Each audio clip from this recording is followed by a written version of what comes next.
and why do we need it? What's the problem with the current healthcare system in the US? There are a variety of questions one could ask and come across, but not all of them have an answer, and most of them have multiple answers. But one of the biggest reasons why we should switch to universal healthcare system is simple. Healthcare in the US is too expensive. Michael St. wrote an article for The Guardian in which he stated that in a study conducted by Harvard University, it showed that 45,000 Americans are dying every year due to not having healthcare. Why, you may ask yourself? Why don't they just get healthcare? Again, we come to the same problem. It's too expensive. Not only that, but 27.8 million of Americans rather choose to live without health care. And that is very disturbing in itself. Michael also stated in December of 2019, Gallup conducted a poll. The poll showed that 25% of Americans delayed medical treatment of a serious disease due to insufficient funds on their behalf. 8% delayed medical treatment of a less serious disease for the same reason. That adds up to 33%, which is pretty high. This just goes to show that the healthcare system in the US is exclusively based on one's wealth. In an article written by Jesus Fernandez Villaverde,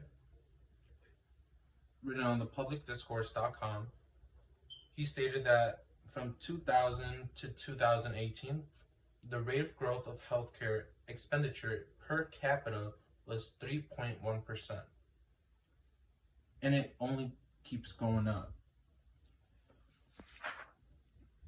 So, how much do you guys think one American spends on healthcare every year? Sadly, it's not an amount that many would be able to afford. The price is around $11,000 for one person according to CMS.gov. Now, what type of income does an average middle-class person make? According to TheStreet.com, an average middle-class person would make about from 30 grand to 100 grand a year. This is a gross amount, not including any expenditures one might have, including rent, food, etc. This means healthcare takes up to 11 to 36% of one's income. But what about those in the lower class? What about those people that make less than 30 grand a year? Healthcare in the US takes up to a third of their income, or maybe more. It's no wonder why Americans choose to live without healthcare. It's too expensive. They just can't afford it. Yes, there are healthcare programs such as Medicare and Obamacare, but there's too many exemptions. And there's people that are suffering out there that can't get the medical treatment that they need.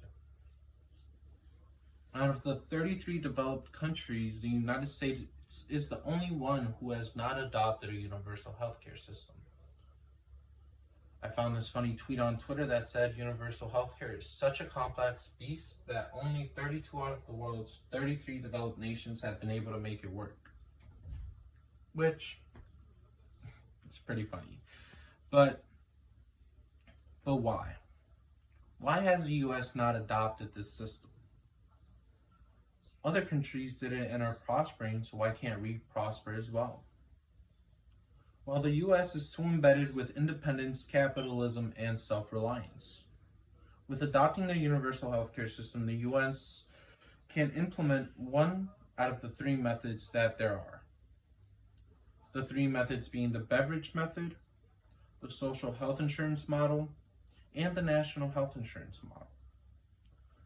But what do the models offer? And do they work? The answers are simple. They offer free or low-cost healthcare, and they are effective. If they weren't, the other 33 developed countries would not have models implemented into their own country. Now, first and foremost, we have the Beveridge model. better known as the single-payer model. Countries such as the United Kingdom, New Zealand, Spain, and Cuba implemented this model. The government provides free healthcare paid with the revenue from federal income taxes. Next, we have the social health insurance model, which has been implemented by Japan, Germany, France, and Belgium. In this case, taxes go into a government-run health insurance fund that covers everyone.